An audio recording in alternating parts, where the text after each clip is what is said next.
Welcome back, I'm Chase, and this is All Things Random. Today we're doing a deep dive into my Aventi A-10.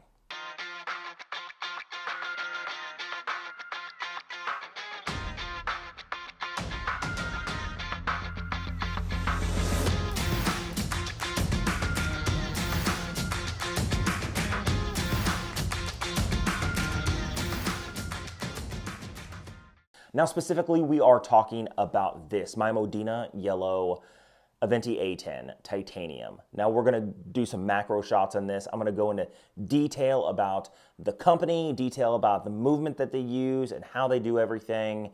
And well, first let's start with the name Aventi. So Aventi, I was really sort of wondering, where did Aventi come from? And then I started looking at the case shape of this watch, and I am a huge supercar fan. And then I was like, the Aventador? Wait a second. Aventi, Aventador, and then you look at this case shape, and it looks exactly like the rear bonnet, like the cutout in the rear bonnet. So Aventi, Aventador, is there a correlation? I can almost guarantee that there is. I just think it's kind of funny. Love the case shape. I love the fact that it's not just a standard square. It's not round. It's not triangular. It is just a very unique shape. I really love that about it. First, let's get into some details of the watch. Then we'll get into the movement later. Okay, so let's discuss this supercar for your wrist. Now, you can see right here that it is a skeletonized movement, and we'll talk about the movement later. This is a tourbillon. First, let's talk about the case dimension size. We're looking at 55.5 millimeters in length, 48.5 millimeters at the widest, and 13 millimeters thick. Now, I know this is a square watch. However, you can see that it is sort of rounded right there, and it does fit on the wrist quite well. Now, the lug to lug is the exact same length as the case shape because you can see that there are no protruding lugs here. They are recessed within the case itself. The case is a titanium case, so even though it looks slightly large, it actually is pretty light and easy to wear on the wrist. It does have something called a Cerakote finish on the outside, which is 0.001 to 0.002 inches thick, which is the equivalent of 25 micrometers to 50 micrometers. So basically, it's a thin coat of ceramic that gives it a more scratch resistance. Now, you can't see it in here. Now, you can see that there is a slight texture here, but in the sunlight, it's not the texture that you see. You see like a sort of a shimmer in the finish. It's actually quite nice. Now, it does have Swiss Luminova around the outside here, and this stuff is super thick and super bright. When the sun charges this thing up, it stays lit for a while, and we'll go over the lume later in the video. Now, the strap here is a carbon motif style, so it's not real carbon fiber, but it has the look of carbon fiber. It is a NBR rubber strap, and it does have a similar titanium buckle with a Cerakote finish that matches the case perfectly. Now, this thing I think looks amazing, and a lot of people are going to say, oh, did you really go for the yellow? Why didn't you go for the raw or something else?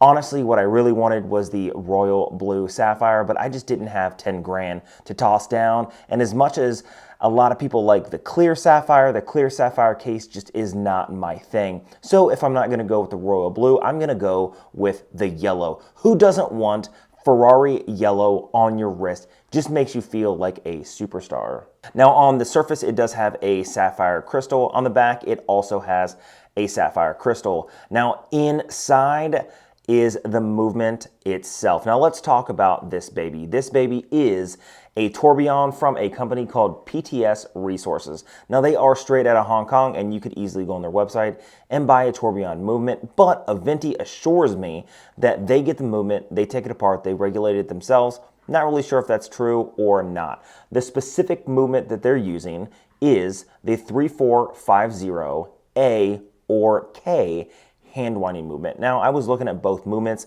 and I'll toss one on the screen right here, and you can see just how similar they are. Now, this is set sort of offset on the side, so normally this would be down here at the 3 o'clock. They rotated this up at the 12 o'clock, so if I rotate it like this, and you can kind of get an idea of the skeletonized finish right here compared to the movement that I will show you on the screen, the photograph of what they have. Now, it's not a bad thing. Now, the movements are pretty good. Plus or minus 25 seconds a day is a double barrel offering 72 hours of power reserve.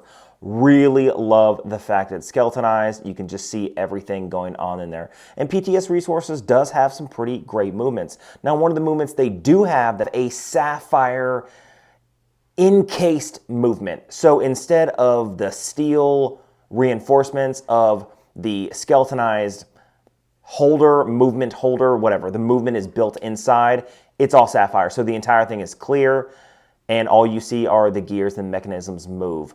That looks awesome. Maybe Aventi should look into something like that. Now, if there's one thing Aventi has been, they have been honest and upfront through their entire campaign of where they resource their things through. They're not shy to say, hey, yep, we get our movements in Hong Kong. Because a Swiss tourbillon is going to cost you 10 grand and these start at 2 grand. Now, when these were first released on Kickstarter, you could have gotten one of these for like 500 bucks. You could have gotten the clear sapphire for like $2,800 and the royal blue sapphire for like 5 grand. If only I would have known ahead of time, I would have easily picked up that blue sapphire for 5 grand back in the Kickstarter. However, that blue sapphire is discontinuing at the end of this month, which is sort of a shame. I hope they release a different sort of blue sapphire or something unique again in the future, and maybe I'll be more financially responsible, more financially stable, and can afford something like that. Now, one of the things that I really love about this dial is, even though this is skeletonized, the dial is still layered. You can see that the movement underneath, and then it's stepped to the chapter ring in the yellow, and then it's stepped up again to the black lattice with the hour markers, and honestly, it just gives it a really nice depth. I really like the fact that even though you can see through it clearly, it has a lot of depth to it, it has even greater depth in detail with that step dial. It just looks really great. Now the back, again, it is sapphire. You can see right there it says Aventi A-10-03 Modena yellow, tourbillon, titanium, and then these are all printed on the inside, and then this is etched on the outside, the serial number right there. Again, beautiful, beautiful movement. Now, if you look right here, you can sort of see one of the things that I really like about sort of how they designed their watch was they didn't want some ugly watch movement holder that are in most watches. They didn't use some sort of chinky plastic. They didn't have it so this is all filled in. Basically, if you look right there, you can see they're using a clear movement holder. You can see sort of along the outside of the movement right there. You can see it sort of has a distinctive holder look, but they use a clear, probably acrylic movement holder, so it just gives it, again, a greater presentation on the wrist. Really love how they really put together this watch. Honestly, I think they did a really good job, and honestly, people say, oh, $2,000 for a watch, that's expensive. You could go get another type of Chinese tourbillon for under $1,000, but honestly, I just like what they're doing with their company. I like the lume that they put on this. I like the Cerakote finish. I like the design. Even the name Aventi, Aventador, come on. To me, it's sort of obvious. People could deny as much as they want, but, you know, the proof is in the rear hatch of that car. Let's go ahead and take a look at the lume. Now, here is the lume. I'm going to do it as best as I possibly can. Now, in no way is this charged at all. This is just under my 60-watt studio lighting. Now, when you walk outside in the sun and walk inside, it is bright and brilliant. So let's go ahead and flip off these lights, and you can see it glow just from the 60-watt studio lighting doing the review. Honestly, it holds on to its glow for a long time. I'm really surprised and really amazed at just how well this thing is loomed. And of course, we have to do a wrist shot. Now, you can see that this is a little larger on the wrist. 55 millimeters is wide for a footprint. However, this is a statement piece. Someone would buy this because they want everybody to look at their watch, right? Hey, look at me, I have a yellow watch on. If you had a blue sapphire watch on, it would be the same thing, right? You have this blue chunk of sapphire. Hey, look at my wrist. I feel like $1,000,000. Honestly, this thing is pretty awesome. You get these, like I said, for statement pieces. You don't get them for subtlety. And honestly, this is one of the only watches in my entire collection that I've had people come up and say, dude, what's on your wrist? Then they look at it, and most people don't know what a tourbillon is because most people aren't watch collectors. These are just normal people, and they're like, dude, that is awesome. And I'm like, yep, it is. Guess how many people have complimented my Rolex? One. One out of the years and years that I've had it, just one. Love it or hate it, I love it. And honestly, it gives me a nice little Tron feel when you go inside into the dark and this whole thing just sort of lights up with the lines. It's sort of indicative of the old Tron movies, if you know what I'm talking about.